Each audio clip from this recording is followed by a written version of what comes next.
Hi friends. ఈ వీడియోలో అయితే నేను శాండ్ ప్లేయింగ్ బెనిఫిట్స్‌ని అయితే ఎక్స్‌ప్లెయిన్ చేస్తున్నాను.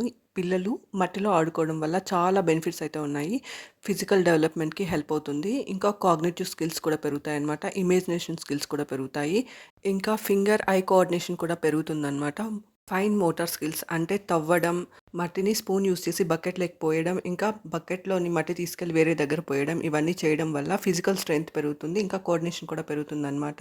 కాగ్నిటివ్ ఇంకా ఇంటలెక్చువల్ స్కిల్స్ కూడా పెరుగుతాయి. ఇలా మట్టిలో ఆడుకోవడం వల్ల ఇమ్యూనిటీ కూడా పెరుగుతుందనమాట.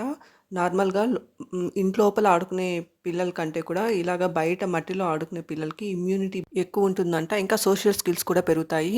కోఆపరేషన్ స్కిల్స్ కూడా పెరుగుతాయి. మట్టిలో ఆడుకోవడం వల్ల వాళ్ళకి సైంటిఫిక్ ఇంకా మ్యాథ్ బేసిక్ కాన్సెప్ట్స్ కూడా వస్తాయంట. లైక్ వాల్యూమ్ ఫుల్ అవ్వడం, ఎంప్టీ చేయడం ఇలాంటివి వాళ్ళకి తెలుస్తాయి.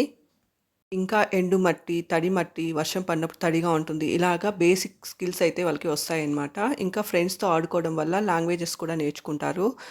ఇలాగ ఫ్రెండ్స్‌తో కలిసి ఆడుకోవడం వల్ల వాళ్ళకి ఒకరికొకరు హెల్ప్ చేసుకోవడం, కోఆర్డినేషన్ ఇంకా ఆహ్, లాంగ్వేజెస్ కూడా నేర్చుకోగలుగుతారు.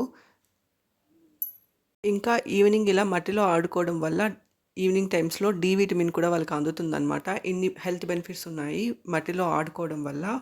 చాలామందయితే పిల్లల్ని మట్టిలో ఆడుకోనివ్వరు. కానీ మట్టిలో ఆడుకోవడం వల్ల చాలా బెనిఫిట్స్ అయితే ఉన్నాయి. కాకపోతే చూసుకోవాలి వాళ్ళు ఏ మట్టిలో ఆడుకుంటున్నారో అనేసి.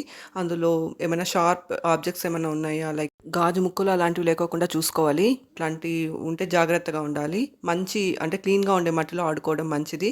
మట్టిలోనే కాదు ఇలాగ ఫిజికల్ యాక్టివిటీస్ చేయడం కూడా పిల్లలకి చాలా మంచిది. Thank you for watching my video. Please subscribe.